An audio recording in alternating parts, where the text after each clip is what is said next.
سورہ انعام کی آیت نمبر 164 ہے۔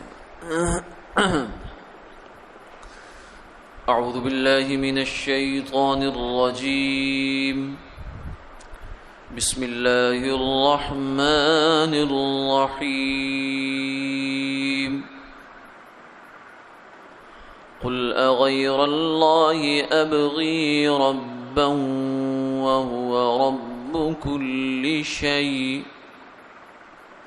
ولا تكسب كل نفس إلا عليها ولا تزر وازرة وزر أخرى ثم إلى ربكم مرجعكم فينبئكم بما كنتم فيه تختلفون وهو الذي جعلكم خلائف الأرض ورفع بعضكم فوق بعض درجات ليبلوكم فيما آتاكم إن ربك سريع العقاب وإنه لغفور رحيم صدق اللہ العظیم۔ آپ فرما دیجئے، کیا میں اللہ کے سوا کوئی اور خدا تلاش کروں جبکہ وہ ہر چیز کا پیدا کرنے والا ہے، اور جو انسان بھی گناہ کرتا ہے اس کی ذمہ داری اسی پر ہے، ایک شخص دوسرے کا بوجھ نہ اٹھائے گا۔ پھر تمہیں تمہارے رب کے پاس لوٹ کر جانا ہے، جس جس چیز میں تم جھگڑتے ہو وہ تمہیں اس بات کو خوب اچھی طرح بتا دے گا۔ وہی ہستی ہے جس نے تمہیں زمین میں قائم مقام کیا، پھر تم میں سے بعض کو بعض پر درجہ دیا تاکہ جو کچھ اس نے تمہیں عطا کیا اس میں تمہاری آزمائش کرے، امتحان لے۔ تیرا رب جلد عذاب دینے والا ہے اور وہ بہت بخشنے والا اور مہربان بھی ہے۔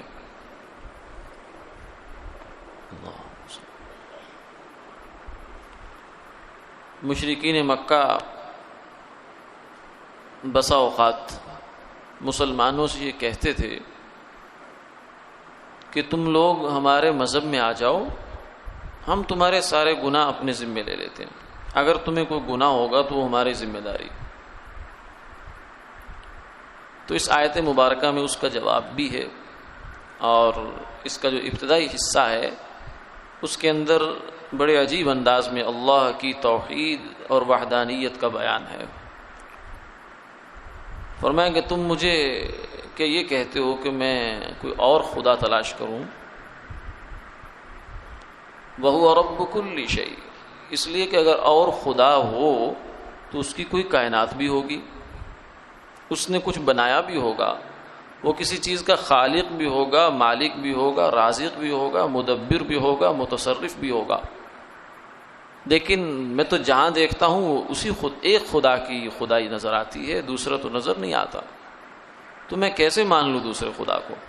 یعنی اتنا بڑا بے عقلی کا فیصلہ میں اس پر اپنے آپ کو کیسے تیار کر لوں؟ یہ نہیں ہو سکتا۔ قل اغیر اللہ ابغی ربا، کہ اللہ کو چھوڑ کر میں اور رب تلاش کروں؟ کیسی بات کر رہے ہو؟ اسی لیے ایک مسنون دعا ہے، اس کے اندر سرور دو عالم صلی اللہ علیہ وسلم کے جو الفاظ ہیں وہ یہ ہیں: اللہم انک لست بإلہ استحدثنا، اے اللہ آپ کوئی ایسے خدا تھوڑی ہیں جسے ہم نے بنایا ہو۔ جسے بت ہوتا ہے، بت تو بنانے والا بناتا ہے اس کو، جس کو ہم نے گھڑ لیا ہو، جس کو ہم نے پیدا کیا ہو۔ وَلَا بِرَبٍّ يَبِيدُ ذِكْرُهُ ابْتَدَعْنَا، اور نہ ہی آپ کوئی ایسے خدا ہیں جو 2-4 دن کی سٹوری ہو، قصہ کہانی ہو جس نے ختم ہو جانا ہے، نہ۔ وَلَا عَلَيْكَ شُرَكَاء، نہ ہی آپ کے کوئی ایسے شریک ہیں یقضون معک، جو آپ کے ساتھ مل کر فیصلے کرتے ہوں. آپ کو ضرورت پڑتی ہو کہ آؤ جی اب زمین کیسے چلانی ہے، سورج کو کیسے چلانا ہے، آسمان کو کیسے بنانا ہے، اور دوسرا آسمان تیسرا آسمان، ہر چیز میں کوئی آپ کو مشورے کی ضرورت پڑتی ہو یا کوئی تعامل لینے کی ضرورت پڑتی ہو. وَلَا عَلَيْكَ شُرَكَا، آپ تو غنی ہیں، قدرتوں والے ہیں، کیونکہ خدا ہوتے ہی وہ ہے جو کسی کا محتاج نہ ہو. جب کسی کا محتاج خدا بنانا ہے تو پھر خدا کہنے کی کیا ضرورت ہے اس کو؟ یہ تو بے عقلی کی بات ہے. پھر جب وہ کسی کا محتاج، تو جس کا محتاج ہے اسی کو خدا بنا لو.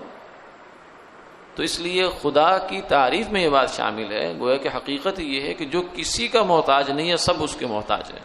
جو اس کو کسی کی ضرورت نہیں ہے لیکن سب کو اس کی ضرورت ہے. یا ایھا الناس انتم الفقراء الی اللہ واللہ هو الغنی الحمید. اے انسانوں تم سب کے سب اللہ کے محتاج ہو، فقیر ہو اللہ کے دربار پر. واللہ الغنی الحمید، اللہ بے نیاز ہے، اسے کسی کی کوئی ضرورت نہیں ہے. خوبیاں ساری اس کے اندر ہے، الحمید ہے، ساری کمالات اس کے پاس ہیں، اسے کسی کی ضرورت نہیں ہے. اللہ الصمد لم یلد ولم یولد ولم یکن لہ کفوا احد، یہ خدا ہے. تو جب فرمایا کہ ولا علیک شرکاء یخضون معک، آپ کے ساتھ کوئی اور ہے ہی نہیں، ایسا کوئی پارٹنر نہیں کہ چلو ہم اس کے ہاتھ پاؤں پکڑ لیں کہ وہ آپ کو منا لے یا آپ کو مجبور کر لے، ایسا تو ہے نہیں. آپ ہی کے در پہ آنا ہے. پھر بھی ولا کان لنا من قبلک من الہ، آپ کے خدا ہونے سے پہلے بھی کوئی خدا نہیں تھا. نلجأ الیہ ونذرک، ہم اس کی پناہ میں چلے جائیں، آپ کو چھوڑ دیں.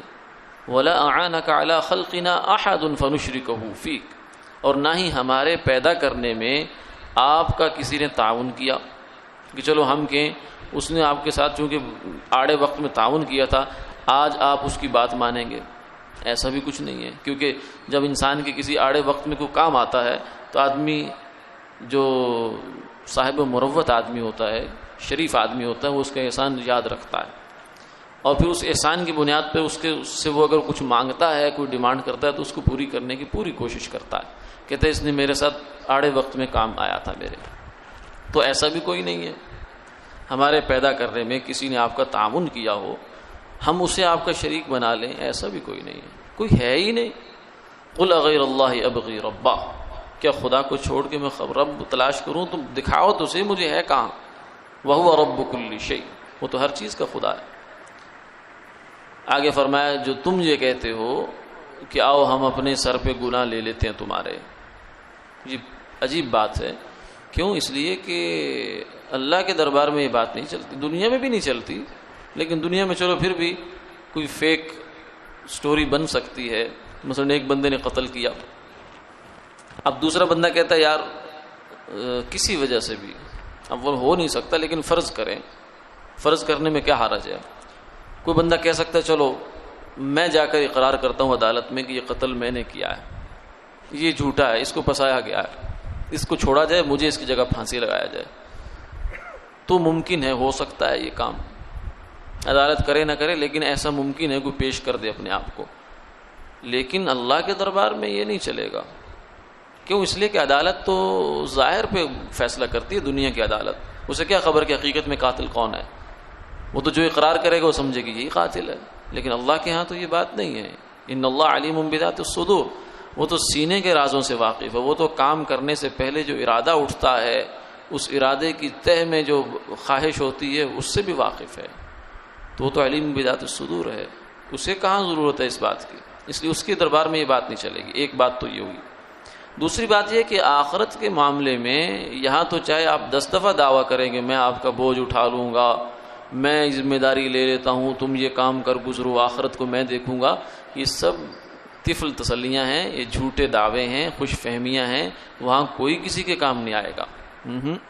الاخلاء یومئذ بعضهم لبعض عدو، فرمایا کہ جگری دوست، جگری خلیل کہتے ہیں دلی دوست کو، جو واقعتاً جس کی دل میں محبت ہوتی ہے انسان کے. ایک ہے نا ظاہری مفاد کے لیے، مطلب کے لیے ایک دوسرے کے ساتھ دوستی یاری لگانا، خواہش پرستی کے لیے، نفس پرستی کے لیے. ایک تو یہ یاری دوستیاں ہوتی ہیں جن کے پیچھے نفس ہوتا ہے، گناہ ہوتا ہے، شیطان ہوتا ہے. جو یاریاں دوستیاں ہوتی ہیں وہ تو ایک طرف رہی، واقعتاً حقیقت میں اگر کسی کے دل میں محبت بھی ہے، یومئذ بعضهم لبعض عدو، قیامت والے دن ایک دوسرے کے دشمن ہو جائیں گے. یوم یفر المرء من اخیہ وامی وابیہ وصاحبتی وبنیہ، فرمایا کہ آدمی بھاگے گا، بوجھ اٹھانا تو بڑی دور کی بات ہے، بھاگے گا. کہاں، کس سے بھاگے گا؟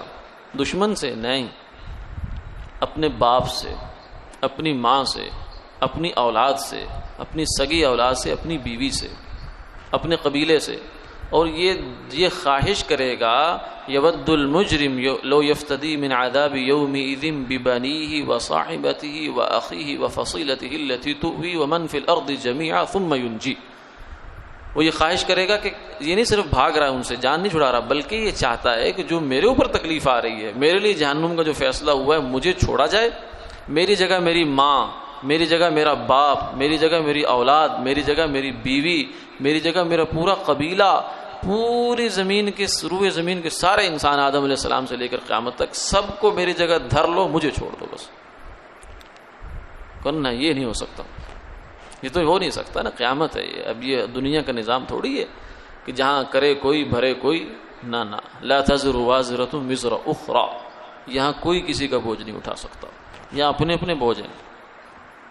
یہ الگ بات ہے کہ جو سفارش ہو سکتی ہے، لیکن وہ بھی اللہ کے اذن سے ہوگی. من ذا الذی یشفع عنده الا باذنہ، میرے حکم کے بغیر کون سفارش کرتا ہے؟ دکھاؤ تو صحیح مجھے ذرا کوئی. ہاں. اور دوسرا یہ ہے کہ بوجھ بعض دفعہ گناہوں کا اٹھایا جائے گا قیامت میں. حضور نے فرمایا من المفلس، میری امت کا مفلس آدمی کون ہے؟ نادار آدمی، غریب آدمی. فرمایا کون ہے؟ صحابہ نے کہا من لا درہم ولا درہم، جس کے پاس درہم و دینار نہیں ہے وہی مفلس. فرمایا نا نا نا نا، میری امت کا مفلس آدمی وہ ہے جو قیامت والے دن نیکیوں کے پہاڑ لائے گا، انبار. سوچیں کہ کتنی نیکیاں کمائی ہیں اس نے، کیسی مشکل سے کمائی ہوں گی. نمازیں پڑھی ہیں، روزے رکھے ہیں، زکوٰۃ دی ہے، حج پہ حج کیے ہیں، اور خلق خدا کے ساتھ جو خدمت خلق کے بہت کام کیے، سوشل ویلفیئر کے بہت کام کیے ہوں گے اس نے، تبھی تو پہاڑ جمع کیا. ایسا تو نہیں ہے. پھر کیا ہوگا؟ پھر یہ ہوگا کہ حقوق والے آ جائیں گے. کسی کی غیبت کی ہے وہ آ جائے گا، کسی کے حسد کی ہے وہ آ جائے گا، کسی کے اوپر زبان درازی کی ہے وہ آ جائے گا، کسی کو گالی دی ہے وہ آ جائے گا، کسی کو ظلم کیا ہے، کسی کی زمین غصب کی ہے، کسی کا وراثت میں حق مارا ہے، کسی کا بغیر کسی فائدے کے کسی کو زمین کی پتی سے نکال دیا ہے، بیٹیوں کو محروم کروا دیا. کچھ ایسے بھی نیک لوگ ہوتے ہیں، حاجی نمازی ہوتے ہیں، لیکن کہتے ہیں بھائی کے ساتھ چل جاتے ہیں، کہتے ہیں آج تجھے پٹوار خانے میں لے جاتا ہوں، میری چلتی ہے. بہنوں کا پتہ کاٹ دیتے ہیں، باپ کو پٹی بڑھاتے ہیں تو بیٹیوں کو فارغ کر دے، صرف بیٹے کے نام جداد لگا کے چلا جائے. کچھ ایسی نیکیاں بھی کماتے ہیں راہ جاتی لوگ. ایسے حقوق والے بھی آ جائیں گے اور آ کر کہیں گے دو جی. سب سے پہلے نیکیاں اٹھائی جائیں گی، اٹھائی حتیٰ کہ صفر، زیرو ہو گیا بیلنس. پھر ابھی حقوق والے باقی ہیں، کیونکہ کارنامے بہت تھے اس کے، حقوق والے باقی ہیں. تو اب وہ کہا جائے گا پھر کیا ہوگا حساب؟ انہوں نے کہا جی ہمارے گناہ اٹھاؤ، اس کے سر پہ لا دو. کرنسی آج کی یہی ہے، نیکی. آخرت کی کرنسی نیکی ہے، لین دین ایکسچینج وہاں اسی میں ہوگا. تو اس لیے نتیجہ یہ ہوگا کہ اس کا بوجھ جیسے پہاڑوں جیسی نیکیاں لایا تھا، پہاڑوں جیسے گناہ لے کر جہنم میں چلا جائے گا. تو یہ تو ہو سکتا ہے، کسی کا کوئی بوجھ اٹھا تو سکتا ہے، لیکن اس طریقے سے. جو دوسرا والا نا حمایتی بن کے کسی کا بوجھ اٹھانا کہ میں دوسرے کے گناہ میرے سر پہ ڈال دو، یہ نہیں ہوگا. ثم الی ربی، فرمایا کہ اس کے بعد تمہارا معاملہ اللہ کے حوالے ہے. دنیا میں جو مرضی کہتے رہو، تم کہو ہم کچھ ہیں، ہماری دلیل یہ فلاں یہ دیکھو حقائق کھل جائیں گے. قیامت والے دن سارے فیصلے چکا دیے جائیں گے. اول تو قبر میں ہی ہو جائے گا، لیکن بڑا فیصلہ یوم الدین، جزا کا دن، فیصلے کا دن قیامت کا رکھا ہے اللہ نے. وہاں جا کے سارے فیصلے ہو جائیں گے. سب فرقہ کون سا حق تھا، کون سا باطل تھا، کون اس جھگڑے میں، عدالت کے اس جھگڑے میں کون حق پہ تھا، کون باطل پہ تھا، کون کس کا قاتل تھا، کون مقتول تھا، کون معاون تھا، کس نے پیسہ دیا، کس نے ہتھیار دیے، سب کھل جائے گا. یوم تبلی السرائر، جس دن پوشیدہ باتیں کھول دی جائیں گی. آگے فرمایا وَهُوَ الَّذِي جَعَلَكُمْ، کہ یہ سارا کچھ تمہیں بتا دیا. اب تمہارا کرنے کا کام یہ ہے کہ اس سے عبرت حاصل کرو. دنیا کی زندگی میں آدمی غافل ہو جاتا ہے، مزہ ہے نا، دنیا میں مزہ ہے، میٹھی ہے یہ، اس لیے غافل ہو جاتا ہے.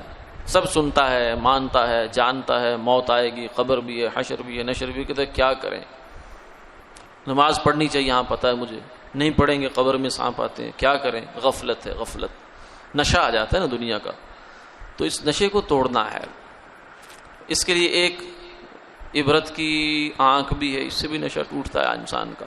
اس لیے فرمایا کہ موت کا مراقبہ کرے.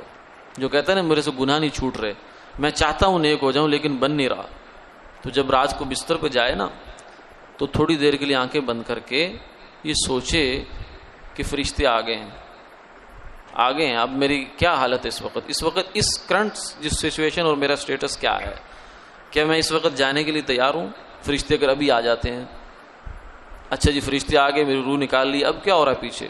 اب یہ ہو رہا ہے میرا کفن دفن نظم، میری جائیداد بینک بیلنس 2-4 دن بعد اس پہ وہ کہانیاں قصے ہو جائیں گے، مجھے دفن کر کے 2-4 دن میرے بیٹے بہن بھائی قبرستان میں جائیں گے، آنسو بہائیں گے، پھر اس کے بعد کون کس کو یاد رکھتا ہے؟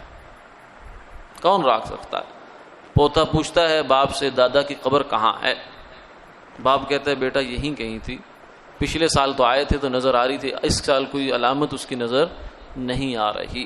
تو سگی اولاد جس کے لیے ہم اتنا ٹوٹتے ہیں، اپنے آپ کو تھکاتے ہیں، کھپاتے ہیں، حلال آرام کی پرواہ اٹھا دیتے ہیں، وہ نہیں، وہ بھول جاتی ہے. فرمایا اس کو یاد کرو. وَهُوَ الَّذِي جَعَلَكُمْ خَلَائِفَ الْأَرْضِ، اسی نے تمہیں قائم مقام بنایا. جو نسل ہم اس وقت موجود ہیں، ہم جس جگہ بیٹھے ہیں، جس مکان میں بیٹھے ہیں، یہ زمین کے پیدا ہوتے ہمارے نام نہیں لگا. اس سے پہلے کتنی نسلیں اس مکان کی مالک ہو گزری ہیں. پٹوار خانے میں جا کے دیکھ لیں، کم سے کم جو 200 سال 300 سال کا ریکارڈ ہمارے ہاں ہے، اسی میں دیکھ لیں تو کتنے مالک بدلے ان زمینوں کے، کتنے لوگ آئے، اور کم سے کم ہماری نسلیں تو آئی ہیں. دادا باپ بیٹے کے لیے زمین فارغ کر گیا، بیٹا پوتے کے لیے کرے گا، پوتا اپنی اولاد کے لیے کرے گا. اس لیے یہ جو نئی نسل ہوتی ہے نا، یہ پرانی نسل کی ریپلیسمنٹ ہوتی ہے. آدمی اپنے ہاتھوں سے اپنی ریپلیسمنٹ تیار کرتا ہے، دعائیں مانگتا ہے یا اللہ اولاد دے دے. اولاد کیا ہوتی ہے؟ اس نے جب بڑا ہونا ہے آپ کو اس نے فارغ کر دینا. اس نے کہنا ابا جی آپ کا چھوٹا سا کمرہ ہے، ایک سائڈ پہ آپ یہاں رہا کریں، اللہ بلکہ بہتر ہے مسجد میں زیادہ وقت گزارا کریں آپ. اب آپ کو زیادہ دکان پہ بھی نہ آیا کریں، اب آپ کی ضرورت نہیں، ہم نے کام سنبھال لیا. گھر میں بھی آپ کو زیادہ دخل دینے کی ضرورت نہیں، اب نیا زمانہ، نئے فیشن، آپ پرانی سوچ کے آدمی ہیں، اس لیے آپ اپنی اللہ اللہ کیا کریں. والد صاحب پریشان ہوتے ہیں بیچارے، کیونکہ اللہ اللہ زندگی میں کبھی سیکھی نہیں تھی. اب وہ کہاں تنہائی میں اللہ اللہ کرے، وہ کبھی یہ تو سوچے ہی نہیں تھا کہ یہ ٹائم بھی میرے اوپر آنا ہے. آدمی تو یہ سوچتا سدا بادشاہی میری ہے، جیسے اب میرا حکم چلتا ہے، گھر میں سارے سہم جاتے ہیں میری آواز سے، ایسے ہی رہے گا. نہ ایسا نہیں رہتا. سدا بادشاہی خدا کی ہے، کسی کی بھی نہیں ہے. وَهُوَ الَّذِي جَعَلَكُمْ خَلَائِفَ الْأَرْضِ، اسی نے تمہیں یہاں قائم مقام بنایا ہے. جیسے تم پچھلوں کی زمینوں پہ قابض ہوئے، تمہاری زمینوں پر بھی لوگوں نے قابض ہونا ہے. وَرَفَعَ بَعْضَكُمْ فَوْقَ بَعْضٍ، فرمایا کہ پھر اس دنیا میں رہتے ہوئے ہم نے تمہیں ایک نہیں بنایا. وَلَوْلَا أَن يَكُونَ النَّاسُ أُمَّةً وَاحِدَةً، فرمایا کہ یہ وَلَوْ بَسَطَ اللَّهُ الرِّزْقَ لِعِبَادِهِ لَبَغَوْا فِي الْأَرْضِ وَلَكِنْ يُنَزِّلُ بِقَدَرٍ مَا يَشَاءُ. اس دنیا میں اللہ نے انسانوں کو ایک جیسا نہیں بنایا. کچھ لوگوں کو یہ خبط سوار ہو جاتا ہے کہ سب لوگ برابر ہیں، برابری، مساوات پارٹیاں بن جاتی ہیں، نعرے ایجاد ہوتے ہیں، سیاسی نعرے. مساوات کس کی؟ مرد عورت کی مساوات، اور ہر بندہ دوسرے کے ساتھ مساوی ہے جس تمام حقوق میں. یہ مساوات تو عقل چلنے والی بات ہی نہیں ہے. جب خدا نے ایک ہاتھ کی 5 انگلیاں برابر نہیں بنائی، ایک گھر میں رہنے والے 5 بھائی برابر نہیں ہیں، آپ ان کی مساوات کر کے دکھائیں. ماں باپ اپنے خیال سے ساری مساوات کرتے ہیں، جائیداد برابر کی دے دیتے ہیں، مواقع برابر کے دے دیتے ہیں، تعلیم برابر کی کر دیتے ہیں، شادیاں برابر کی جگہوں پر کر دیتے ہیں. اس کے بعد بھی کیا 5 بھائیوں کا سٹیٹس برابر رہتا ہے؟ نہیں، قطعاً نہیں ہوتا، مختلف ہو جاتا ہے. آگے زندگی کیا ہے، کس کے ساتھ بیچارے کے ساتھ کیا ہوتا ہے، یہ تو آگے زندگی بتاتی ہے. اس لیے فرمایا کہ یہ ہم نے کیا. کس لیے کیا ہے؟ لِيَبْلُوَكُمْ فِي مَا آتَاكُمْ. جس کو جو دے دیا گیا، اس میں رہتے ہوئے وہ اللہ کو راضی کرتا ہے یا نہیں کرتا، یہ ہم نے اس سے دیکھنا. کسی کو اگر حکومت دی ہے تو حکومت میں اس کا امتحان ہے. کسی کو اگر رعایا بنایا ہے تو اس کا رعایا ہونے میں امتحان ہے. کسی کو عورت بنایا تو عورت ہونے میں اس کا امتحان ہے کہ وہ کیسے اللہ کو راضی کرتی ہے. کسی کو مرد بنایا تو مردانگی میں اس کا امتحان ہے. کسی کو اگر تجارت دی ہے، تاجر بنایا تو تجارت میں امتحان، ملازم بنایا تو ملازمت میں امتحان، طالب علم بنایا، عالم بنایا تو علم میں اس کا امتحان. ہر آدمی ہر جگہ ہر موقع پر ہر سانس کے اندر امتحان کے اندر ہے. لیبلوکم فیما آتاکم. لیکن یہ بھی نہ دیکھو کہ بہت لمبی کہانی ہے کہ بہت وقت پڑا ہے. ایک شیطان یہ بھی دھوکہ ڈالتا ہے بہت وقت پڑا ہے. تھوڑا سا آدمی اگر ماضی میں جھانک کے دیکھے تو وقت کہاں تھا وہ. اگر کسی کی 70 سال بھی عمر ہے تو اس سے پوچھو کتنی عمر ہے آپ کی، تو کہتے 70 سال. پھر کہتے کوئی بچپن کے واقعات ہی سنا دیں بابا جی، تو کہتے کل دی گل ہے، کل کی بات ہے. یعنی وہ 70 سال کو سمیٹنے پہ آتا ہے تو 2 دن سے زیادہ کی ایک سٹوری نہیں بناتا اس کو، کہتا ہے کل کی بات ہے، واقعتاً کل کی بات ہے. تو ایسے جو آنے والا وقت ہے وہ کون سا لمبا ہے؟ اگر پچھلے 70 سال لمبے نہیں ہیں تو آنے والا وقت بھی لمبا نہیں ہے. ان ربک سریع العقاب، موت جلد آنے والی ہے، اللہ کی طرف سے پکڑ بھی جلد ہو جائے گی. وَإِنَّهُ لَغَفُورٌ الرحیم. بدمعاشوں کے لیے، منکروں کے لیے، اللہ کے نافرمانوں کے لیے اس کی پکڑ بڑی سخت ہے اور جلدی ہونے والی ہے. وَإِنَّهُ لَغَفُورٌ الرحیم. لیکن جو انابت رکھتا ہے، توبہ کرتا ہے، اللہ کی طرف رجوع کرتا ہے، اپنی زندگی کو درست کرنے کی، سنوارنے کی فکر رکھتا ہے، اس کے لیے پھر ایسا نہیں ہے. وَإِنَّهُ لَغَفُورٌ الرحیم. اس کی پھر چھوٹی موٹی لغزشیں جو ہو جائیں گی، گناہ بھی ہو جائیں گے، توبہ کر لے گا تو اللہ کا جو مغفرت اور رحمت کا دامن ہے وہ بھی بڑا وسیع ہے. وَرَحْمَتِي وَسِعَتْ كُلَّ شَيْءٍ. میری رحمت نے ہر چیز کو گھیر لیا ہے.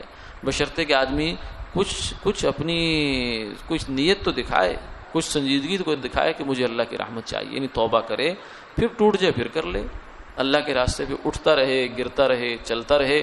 ایک نہ ایک دن آئے گا کہ اللہ کی رحمت اس کا ہاتھ تھام لے گی اور پھر اس کو گرنے نہیں دے گی، وہ چل پڑے گا. آج الحمدللہ ہماری سورۃ الانعام قرآن پاک کی صورت ہے، یہ اللہ نے اپنے فضل سے اور کرم سے اور توفیق سے مکمل کرنے کی توفیق عطا فرما دی. اللہ تعالیٰ اس کے مضامین کو، اس کے علوم و معارف کو ہمارے دل و دماغ میں داخل فرمائے اور ہماری زندگیوں میں بھی لائے، اور پھر اس پر ہمیں عمل کرنے کی توفیق عطا فرمائے. پھر آخرت میں بھی ہمیں اس کا اجر سے محروم نہ فرمائے. اور جتنا بھی ہم نے دیکھا سنا پڑھا، اللہ تعالیٰ اس کے اجر میں ہمارے ساتھ ہمارے وہ تمام اساتذہ، مشائخ، علماء، والدین، ہم سب کے عزیز رشتہ دار جو ہمارے یہاں تک پہنچنے میں، بیٹھنے میں، شریک ہونے میں، سننے میں، سنانے میں، کسی درجے میں بھی جو مسلمان بھی محبت کی نگاہ کے درجے میں شریک ہوا ہے، دعا میں شریک ہوا، اللہ تعالیٰ سب کو اس کا اجر پورا پورا عطا فرمائے اور دنیا و آخرت کی ہماری تمام مشکلات کو آسان فرمائے. بیماروں کو شفائے کاملہ عاجلہ دائمہ مستمر عطا فرمائے. ہر پریشانی سے اللہ ہمیں نجات عطا فرمائے، جلد از جلد نجات دے، قرض سے، مرض سے اور ہر قسم کی مصیبتوں سے، پریشانیوں سے اللہ ہماری حفاظت فرمائے. وآخر دعوانا الحمد للہ رب العالمین. اللهم صل على سيدنا ومولانا محمد وعلى آل سيدنا ومولانا محمد وبارك وسلم ثم صل عليه. اللهم إنا نسألك العفو والعافية والمعافاة في الدين والدنيا والآخرة يا أرحم الراحمين يا أرحم الراحمين.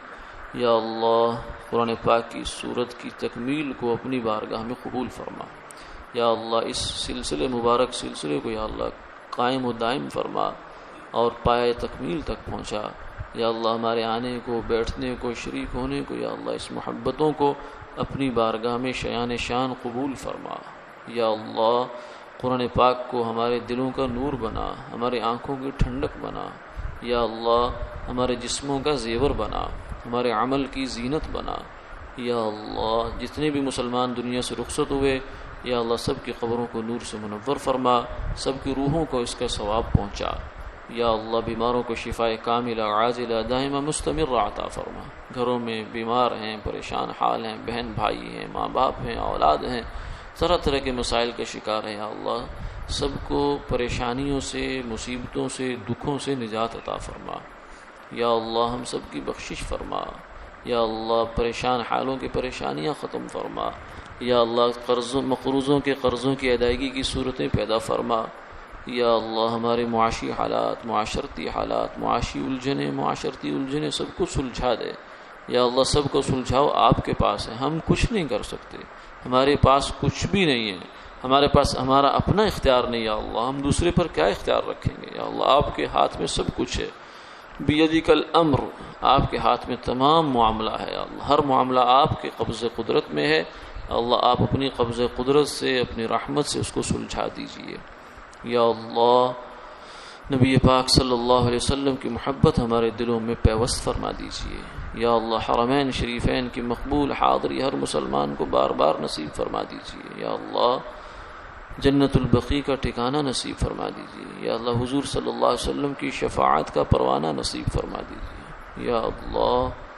ہم سب کا خاتمہ بالخیر فرما، ہم سب کا خاتمہ بالایمان فرما۔ وصلی اللہ تعالی علی خیر خلقہ محمد وعلی آلہ وصحبہ اجمعین برحمتک یا ارحم۔ جزاک اللہ۔